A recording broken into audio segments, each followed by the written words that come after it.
كل يوم محتارين نعمل غدا ايه. النهارده نعمل غدا بسيط وسهل، مش هياخد معاكي نص ساعه.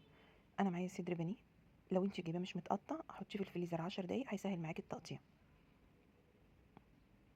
النهارده هنعمل البانيه بطريقه مختلفه، مش هنقليه. انا هنا نقعت البانيه في ملح وليمون وميه، سبته بتاع 10 دقايق وشطفته. معايا بصل مقطع جوليان، ومعايا طماطم، ومعايا فلفل، اي كميه انت حباها. هاتي بقى جريل او صينيه او طاسه اللي متاح عندك، انزلي بمعلقتين زبده او معلقتين سمنه ومعلقتين زيت. هننزل البانيه يدوبك بس ياخد صدمه على الناحيتين، بس المقطع ده ما تصورش. في نفس برضو الجريل او الطاسه اللي انت شوحتي فيها البانيه، هنزل كميه البصل بتاعتي. انا مش هحمر البصل، انا هشوحه. برضو تريكيه تاني كده هقول لك عليها. نزلي معايا معلقتين سكر، بيدي هكرملهم كده مع البصل، بيدي طعم حلو قوي للصوص دوت. ايدك شغاله في البصل عشان ما يتحرقش، انا مش عايزه بصل محروق، انا عايزاه بس يا دوبك دبلان. هنزل بقى بالفلفل، برضه هشوحه كده مع بعضه لغايه ما الفلفل يبدا يدبل.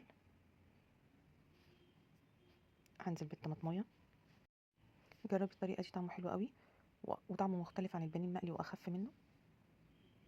اخر حاجه هنزلها الطماطميه، برضه اسيبها تدبل شويه، وبعد كده هبدا انزل بالبانيه بتاعي. كل كميه البانيه اللي معاكي نزليها، ما بياخدش على النار اقل من ربع ساعه.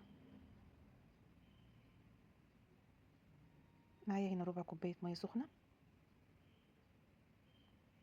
بهاري بقى ملح وفلفل اسمر، وممكن تحطي مكعب ماجي. ممكن تقدمي معاها رز بسمتي، مكرونه، ممكن تاكليها بعيش حسب ما بتحبي. انا بقى كده هسيبها تستوي. الصوص بتاعها ده طعمه يا جماعه تحفه جدا. لو عجبك الفيديو ما تنسينيش في اللايك والشير، ان شاء الله تجربيها وتعجبك.